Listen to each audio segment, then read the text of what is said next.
I'm here today to be a voice for my daughter who left us in February. Since she's no longer here, I hope I can convey what I believe her message would be. I'll tell you a little bit about her, about the person she was. One thing I should tell you is that I knew. I knew from the time that she was about 3 years old that she was gay. She didn't choose it. She didn't make a conscious decision to be gay. She just was. This child was a challenge. She gave me fits as a toddler and a teenager. Strong-willed was an understatement. But she was also the most passionate, most giving child I've ever seen. She had a heart for such a heart for other people, even when she was little.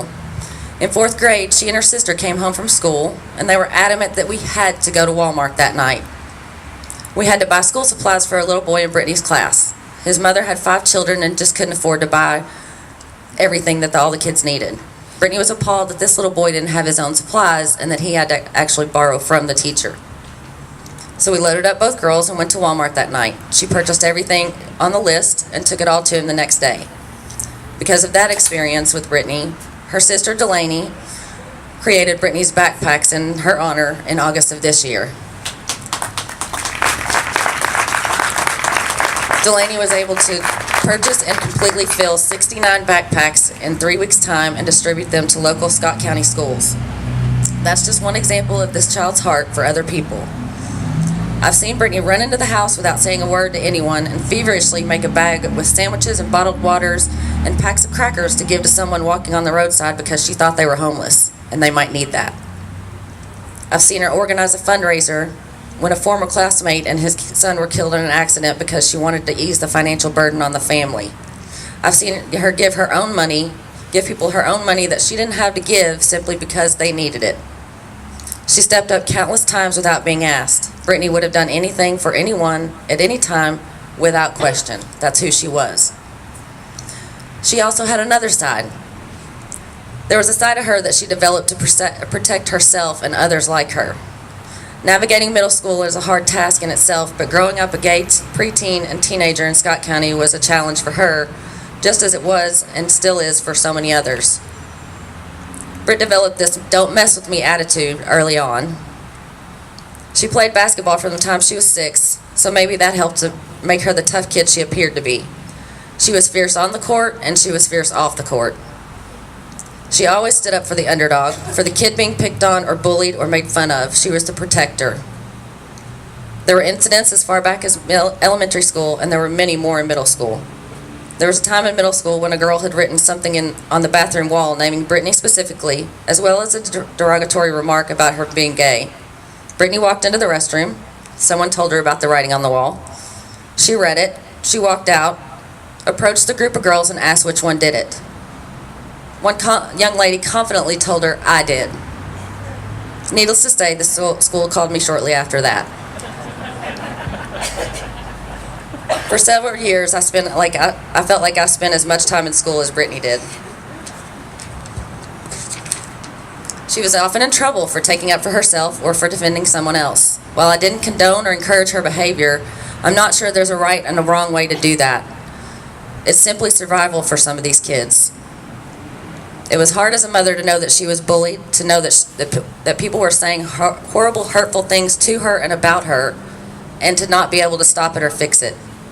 She was a child, and unfortunately, a lot of what she endured contributed to years of depression for her.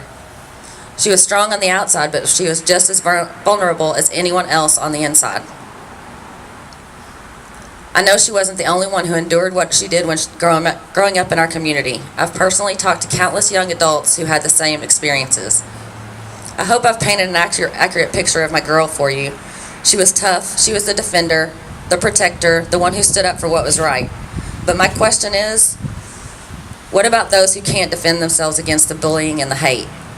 What about those who don't have a Brittany to stand up for them? What about the Brittany's who have to put on that suit of armor every single day just to go to school and exist in our community? Who fights for them? That's our job. That's our responsibility. We are the ones who can make a difference.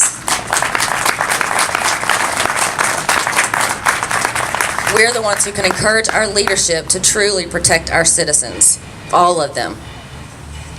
Thankfully, Brittany had her family, a couple of teachers, and a school resource officer who helped her through her high school years, who made her keep going no matter what. After graduation, Brittany applied with the city of Georgetown to be a telecommunicator. She graduated from the academy and spent 3 years as a dispatcher for our Georgetown 911 center. It was almost a running joke that many of Georgetown PD's officers already knew her by name from her teenage years and the incidents I mentioned earlier. But I can guarantee that any one of them would tell you that she was good at her job and that she was well respected. I can say that because I've heard more than once that if they knew she was on the radio that day, it was going to be a good day. She truly had a love for law enforcement and told me many times that she wanted to be an officer. She was professional and she cared about her officers and all of her first responders. She also cared about the citizens of Georgetown. When she took a call, she didn't care who was on the other end of the line. She treated them with respect and walked them through whatever emergency they may have been dealing with. She calmly spoke with frantic parents of an unresponsive child or a crying child who couldn't get a parent to wake up, or a screaming woman involved in a dangerous domestic dispute. She gathered the information for the first responders and sent the help those people so desperately needed. On the flip side of that, those citizens on the other end of the phone didn't care in that moment who she was, what color she was, or who she went home to at night. What they cared about was having someone to listen to them, to care about them, and to get them the help they needed as quickly as possible. One of Brittany's co-workers spoke at her funeral. He said that when the warrant list came out, she often referred to it as Christmas. She was a bloodhound and she could find just about anyone in a short amount of time. She was friends with everyone, but you see, she didn't discriminate, and she certainly didn't apply special treatment. If your name was on that list, friend or not, you were going to jail. She believed in doing the right thing, period. Brittany served the citizens of this community without regard to gender, race, religion, or sexual orientation. After hearing what I did at the city council meeting regarding the fairness ordinance in March, I have to wonder if those citizens would do the same for her. She did experience housing discrimination when a property owner committed a duplex to her last August. They exchanged countless emails, she completed all the paperwork, and she had financially qualified for the home. In the last email exchange, Brittany mentioned her partner. The property owner promptly told her that she had decided to rent the duplex to someone else. Brittany ultimately paid $265 more a month for housing because she had to start all over again and find something quickly. I heard during the council meeting that there was no need for a fairness ordinance. Maybe some citizens are of the mindset that it doesn't affect them, so there is no need. Obviously, some citizens are looking at it from a religious perspective, but the reality is it has nothing to do with religion. It's basic civil rights.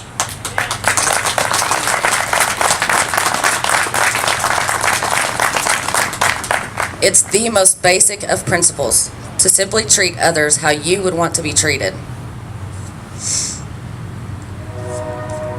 Unfortunately, the effects of bullying and alienation for anyone at any age are far-reaching and lasting.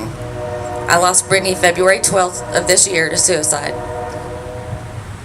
She had fought a battle with depression and self-worth for years. That question of self-worth was put in her head years ago, not by her family or by those who loved her, but by people who bullied her, who put her down, who teased her, who made her life hell. She tried to overcome it, and we truly thought she had.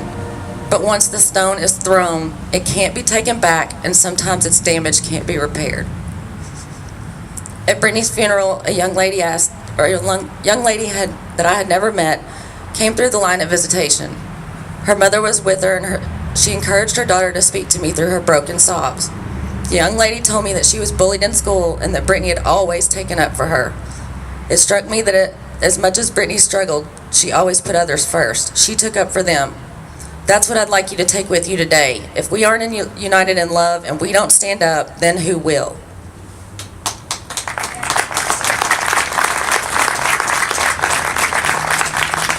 Shouldn't we be the protectors, the defenders? This concept of fairness is very simple. It's basic civil rights. No one should be denied housing or employment based on their sexual orientation. If our community continues to allow it, then we are allowing that bullying experienced by so many of our youth to continue into adulthood. We as a community have to stand up and do the right thing.